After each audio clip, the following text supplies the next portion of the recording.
روزہ ہے تو اس سے مقصود بھی تقوی ہے کہ لعلکم تتقون فرمایا، اور نماز کی حقیقت ہی تقوی ہے، ان الصلاۃ تنہی عن الفحشاء والمنکر۔ تو اسی طریقے سے باقی عبادات ہیں، تو حکمت ان کی تقوی ہے۔ لیکن ان تمام عبادات کا جو فلسفہ ہے، جو اصل آئیڈیالوجی ہے، وہ ہے یونٹی، اتحاد۔ یہی وجہ ہے کہ آپ دیکھیں اسلام میں کہ جتنی تعداد اجتماعی بڑھتی جاتی ہے کسی بھی عبادت کی ادائیگی میں، اس کا اجر و ثواب بڑھ جاتا ہے۔ ایک باجماعت نماز کا ثواب انفرادی نماز سے زیادہ ہے، جی بالکل۔ پھر جمعے کی نماز کا اس سے زیادہ، عید کا اس سے زیادہ، اور حج کا سب سے زیادہ۔ تو معلوم یہ ہوا کہ ان عبادات کی جو آئیڈیالوجی اللہ نے رکھی وہ تھی یونٹی۔ تو امت آج ثواب تو حاصل کرنے پر اکتفا کر لیتی ہے، یا زیادہ سے زیادہ بعض خوش نصیب تقوی بھی حاصل کر لیتے ہوں گے، انفرادیت آ گئی۔ انفرادی، لیکن اس کی جو اصل آئیڈیالوجی ہے یہ یونٹی امت کی، وہ یونٹی سے آج دور ہے امت۔ اس عبادت کی اصل جو فلسفہ اس پر عمل نہیں ہے کہ اس عبادت سے مقصود یونٹی تھا، اور امت میں یونٹی نہیں ہوگی تو قرآن نے صاف کہہ دیا کہ ولا تنازعوا، تم جو اختلاف انتشار نہ کرو، فتفشلوا، تم پھسل جاؤ گے، وتذہب رریحکم، تمہاری ہوا اکھڑ جائے گی۔ تو آج اصل میں یہ وجہ ہے کہ عبادت کی جو اصل آئیڈیالوجی ہے امت اس سے دور ہو گئی ہے۔ اس وجہ سے امت جو ہے وہ ہلکی ہو گئی لوگوں کی نظر میں، اور پھر پوچھتی پھرتی ہے کہ اللہ کہاں ہے۔ اللہ وہیں ہے لیکن ہم اپنی جگہ پہ نہیں ہیں، اس کی وجہ سے۔ تو حضرت جو جیسے آپ نے فرمایا کہ مقصد ہماری جو امت کا تھا اس دنیا میں آنے کا اور جیسے زندگی گزارنے کا، وہ یہ تھا کہ اجتماعیت اجتماعی اور اتحاد، اتحاد، اور وہ آج ہم میں نہیں ہے، اور جس کی وجہ سے آپ کے خیال میں یہ ساری مشکلیں اور پریشانیاں آ رہی ہیں۔ بنیاد وہی ہے۔ اچھا جی، ٹینیسی سے حضرت کالوں کا سلسلہ شروع کرتے ہیں۔ جی السلام علیکم۔ ہیلو، جی السلام علیکم۔ وعلیکم السلام۔ جی کون بول رہی ہیں؟ جی میں مسز زمان بول رہی ہوں ٹینیسی سے۔ جی فرمائیے۔ جی سب سے پہلے تو یہ کہ آپ کے پروگرام کی میں نے تعریف کرنی ہے، بہت زیادہ اچھا پروگرام ہے۔ شکریہ۔ اور دوسرا یہ کہ میرا سوال یہ ہے کہ غصے کے لیے کچھ بتائیں کہ جب بہت زیادہ غصہ آتا ہے اور اس کو کنٹرول کرنے کے لیے کچھ پڑھنے کے لیے بتائیں، کیونکہ جب غصہ آتا ہے تو بہت زیادہ اسٹریسڈ آؤٹ ہو جاتے ہیں ہم لوگ، اور بہت زیادہ مینٹل فٹیگ اور اس طرح کی چیزیں ہونے لگتی ہیں، اور اب بالکل آؤٹ آف کنٹرول ہو جاتے ہیں۔ تو پلیز لیٹ می نو جی سمتھنگ اباؤٹ۔ بہت بہت شکریہ حضرت۔ اس بارے میں اور بھی بہت ساری ای میلیں آئی ہیں، یہ اکثر یہ کوئی پرابلم ہے، لوگوں نے اور بھی بہت لکھا ہے کہ ہمارا ٹیمپر بہت ہے، غصہ بہت جلدی آ جاتا ہے، لڑائی جھگڑا جلدی شروع۔ تو اس بارے میں فرمائیے کہ کس طرح وہ کول ڈاؤن ہو سکیں۔ اس سے کے لیے ایک تو یہ ہے کہ آپ مراقبہ کریں اس بات کا کہ میری مرضی چلے گی یا اللہ کی مرضی چلے گی۔ تو غصہ اس وقت آتا ہے جب انسان اپنی مرضی کے خلاف دیکھتا ہے۔ جب انسان اپنی مرضی کے خلاف دیکھے تو یہ سمجھے کہ اصل میں اللہ کی مرضی کے مطابق ہو گیا، میری مرضی کے خلاف ہوا۔ اور اللہ ظاہر ہے کہ اللہ ہمارے جو ہے وہ خالق اور مالک ہیں، ان کی منشا کے مطابق ہوگا، میری کیا حیثیت ہے۔ ایک تو یہ مراقبہ کریں۔ دوسرا یہ کہ لا حول ولا قوت الا باللہ مغرب کے بعد 101 دفعہ پڑھ کے 1 کپ پانی پہ دم کر کے پانی پئیں، اور چلتے پھرتے جب بھی یاد آئے اعوذ باللہ من الشیطان الرجیم کا ورد رکھیں۔ تو اس سے انشاءاللہ غصے پہ کنٹرول بھی ہو جائے گا اور جب بیجا غصہ نہیں آئے گا انشاءاللہ۔ اچھا جی، ایک اور کال لیتے ہیں، روشن بانو ہیں ٹیکسس سے۔ جی السلام علیکم۔ ہلو ہلو، جی فرمائیے۔ میں ٹیکساس سے بول رہی ہوں، روشن بانو۔ جی اور جی میرا سوال یہ ہے کہ اگر کوئی نہ اپن کو تکلیف دی ہوئے، جیسے جادو کے ذریعے یا کوئی بھی بزنس ختم کرائے ہوئے، اور میرا ہسبینڈ کی بھی ڈیتھ ہو گئی، بہت زیادہ جادو کیا ہوا تھا، تو پھر اس لوگوں کے لیے اپنے دل سے کبھی کبھی بہت بددعائیں نکلتی ہے، کوشش کرتی ہوں کہ نہیں نکلے، لیکن میں برداشت نہیں کر سکتی ہوں، تو مجھے کیا کرنا چاہیے؟ جی بہت بہت شکریہ۔ جی حضرت۔ اور اس کے لیے ایسا کہ آپ ان کا معاملہ اللہ کے سپرد کر دیں کہ یا اللہ انہوں نے جو بھی میرے ساتھ اچھا برا کیا ہے اس کا معاملہ تیرے سپرد ہے، تو چاہے تو ان کو سزا دے، چاہے تو ان کو معاف کر دے، باقی میری طرف سے کوئی ان کے لیے کوئی شکایت نہیں ہے۔ اور یہ صبر جمیل ہے کہ انسان کسی چیز کی شکایت اللہ سے نہ کرے اور اس کو اللہ کے سپرد معاملہ کر دے۔ اور ویسے آپ اپنے اس کے لیے تسکین قلب کے لیے یا اللہ یا باقیو، یا اللہ یا باقیو کا ورد کثرت سے رکھیں، اس سے آپ کے قلب کو تسکین بھی ہوگی اور انشاءاللہ بد دعا بھی نہیں نکلے گی۔ اچھا حضرت، ویسے بھی اگر کوئی تکلیف دے اور اس کا بدلہ اگر آپ خود لینا چاہیں، جی، اور دوسرا اس کا طریقہ ہے کہ آپ اللہ کے حوالے کرتے ہیں، تو پھر تو اللہ کی مدد شامل ہو جاتی ہے۔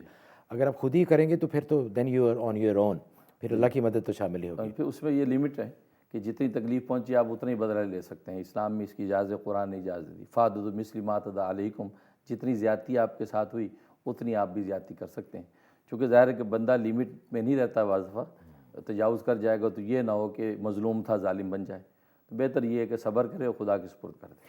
اچھا حضرت، پچھلے پروگرام میں ہم نے اپنے ناظرین سے وعدہ کیا تھا کہ فرشتوں کے بارے میں بات کریں گے۔ بہت ساری ہمیں ای میلز بھی آئی ہیں کہ لوگ حقیقت جاننا چاہتے ہیں کہ فرشتے کیا ہیں، کیسی مخلوق ہیں۔ جیسے انسانوں کو اللہ نے مٹی سے اور جنوں کو آگ سے پیدا کیا، تو ملائکہ کی تخلیق کس مادے سے یا کیسے ہوئی، اور سوالات ہیں کہ ان کی تعداد کتنی ہے، اور انسانوں سے زیادہ ہے یا انسانوں سے کم ہے، اور اللہ نے ان کا مقصد جو تخلیق کا وہ ذرا فرما دیجیے۔ جی، اصل میں ملائکہ جو ہے وہ اللہ تعالیٰ کی ایک مخلوق ہے، اور صحیح مسلم کی حدیث ہے کہ حضرت عائشہ صدیقہ رضی اللہ تعالیٰ عنہ فرماتی کہ خلقت الملائکۃ من نور، کہ ملائکوں کو نور سے پیدا کیا گیا ہے، وخلق الجان من نار، اور یہ وہ جان کو، جنوں کو شعلہ زن آگ سے پیدا کیا گیا ہے، وخلق آدم ما وصف لکم، اور آدم کو اس چیز سے پیدا کیا جو اللہ نے بیان کیا، یعنی مٹی سے پیدا کیا، تو یہ نور سے پیدا کیے گئے ہیں۔ چنانچہ عبداللہ ابن عمر رضی اللہ تعالیٰ کی روایت ہے کہ اللہ تبارک و تعالیٰ نے نور کو پیدا کیا اور اس کے اندر روح ڈال دی، اور اس سے فرشتوں کی تخلیق کی، اور فرمایا کہ تم 20 لاکھ ہو جاؤ، تو 20 لاکھ فرشتے سب پہلے اول وہلہ میں پیدا ہوئے، اور وہ فرمایا کہ چیونٹیوں کی مقدار جو ان کا حجم تھا اس طریقے سے پیدا ہوئے، اور اتنی کثیر تعداد ہے کہ جیسے قرآن کریم میں سورۃ مدثر میں اللہ نے فرمایا کہ وما یعلم جنود ربک الا ہو، کہ ان فرشتوں کی تعداد تیرے رب کے علاوہ کوئی نہیں جانتا، اچھا، اتنی تعداد ہے۔ چنانچہ ایک حدیث میں آتا ہے کہ حضرت موسیٰ علیہ السلام نے اللہ تبارک و تعالیٰ سے پوچھا کہ اے رب کریم تیرے ساتھ آسمانوں پہ اور کون رہتا ہے، تو آپ نے اللہ تبارک و تعالیٰ نے فرمایا کہ میرے فرشتے رہتے ہیں۔ تو حضرت موسیٰ نے کہا کہ وہ کتنی تعداد میں، تو اللہ تعالیٰ نے فرمایا وہ 12 قبیلے ہیں، فرشتوں کے۔ فرشتوں کے 12 قبیلے ہیں۔ تو حضرت موسیٰ علیہ السلام نے پوچھا کہ ایک قبیلے کی تعداد کتنی ہے، تو اللہ تبارک و تعالیٰ نے فرمایا کہ 7 زمینوں کے ذرات کی مقدار ان فرشتوں کی تعداد ہے۔ ایک قبیلے کی یا سب کی؟ نہیں، جو ایک قبیلے کی، اچھا اچھا، تو 7 زمینوں کی ذرات کی تعداد کے برابر ایک قبیلے کی تعداد ہے، اور وہ 12 قبیلے آپ اندازہ لگائیں۔ اس لیے حدیث میں آتا ہے، بحقی کی روایت ہے کہ نبی پاک صلی اللہ علیہ وسلم ایک مرتبہ تشریف فرما تھے، تو فرشتوں سے صحابہ سے پوچھا کہ تم نے کوئی آواز سنی، تو صحابہ کرام رضوان اللہ علیہم اجمعین نے فرمایا کہ نہیں، ہم نے کچھ نہیں سنا۔ تو نبی پاک صلی اللہ علیہ وسلم نے فرمایا کہ میں نے آسمان کی چرچراہٹ سنی ہے، اور فرمایا کہ آسمانوں پر اتنے فرشتے ہیں کہ ایک بارش کی مقدار بھی جگہ خالی نہیں ہے کہ جہاں پر کوئی فرشتہ یا تو سجدے میں یا رکوع میں یا قیام میں نہ ہو، اس قدر تعداد ہے فرشتوں کی۔ چنانچہ ایک حدیث میں تو عجیب وہ آتا ہے کہ ایک فضا کے اندر ایک نہر ہے، وہ اتنی بڑی نہر ہے کہ 7 زمینوں سے 7 گنا بڑی نہر ہے، 7 زمینوں سے بھی 7 گنا بڑی نہر ہے، اس میں روزانہ ایک فرشتہ اترتا ہے، اور اس کا حجم اتنا ہے کہ وہ پوری نہر کو گھیر لیتا ہے، اور اس میں وہ غسل کرتا ہے۔ اور دوسری روایت میں آتا ہے کہ وہ فرشتہ جبرائیل ہے، اور ایک اور روایت میں دوسرے کسی فرشتے کا نام ہے، تو وہ اس کے اندر اتر تو غسل کرتا ہے، غسل کر کے جب باہر نکلتا ہے تو اس سے جو نور کے جو قطرے ٹپکتے ہیں، ہر قطرے کے برابر ایک فرشتہ پیدا ہوتا ہے، واہ، اتنی تعداد ہے۔ تو اس لیے ایک حدیث میں فرمایا کہ جنات کی تعداد انسانوں سے 9 گنا زیادہ ہے، اور فرشتوں کی، ملائکے کی تعداد جو ہے جنات سے 9 گنا زیادہ ہے، اور فرشتوں میں ایک قسم ہے روح کہلاتی ہے، ان کی تعداد فرشتوں سے 9 گنا زیادہ ہے، اور ایک فرشتوں کی نوع کا نام ہے کروبیون، فرمایا کروبیون جو ہے وہ روح سے بھی 9 گنا زیادہ ہے، اس کا ذکر قرآن میں بھی ہے۔ حدیث میں بھی، ہاں۔ تو اتنی بڑی تعداد ہے ان کی کثیر، اور ویسے اسلام میں فرشتوں پر ایمان لانا واجب ہے، اس لیے قرآن کریم میں بھی آمن الرسول بما انزل الیہ من ربہ والمؤمنون کل آمن باللہ وملائکتہ، تو فرشتوں پر ایمان لانا واجب ہے کہ یہ اللہ کی مخلوق ہے، اور اللہ نے مختلف کام ان کے ذمہ لگا رکھے۔ اچھا حضرت، یہ تو بہت ہی وسیع ایک موضوع ہے، اس کا انشاءاللہ آئندہ پروگراموں میں بھی اس کے بارے میں بات کریں گے، اور آپ سے پوچھیں گے کہ فرشتوں کی اللہ نے کوئی ڈیوٹیاں بھی لگائی ہوئی ہیں، اور کس طرح فرشتے ہماری روزمرہ کی زندگی پر اگر اثر انداز ہوتے ہیں تو کس طرح انداز۔ اچھا حضرت، بریک پہ جانے سے پہلے کال لیتے ہیں، خالدہ ہیں کیلیفورنیا سے۔ جی السلام علیکم۔ وعلیکم السلام ورحمۃ اللہ وبرکاتہ۔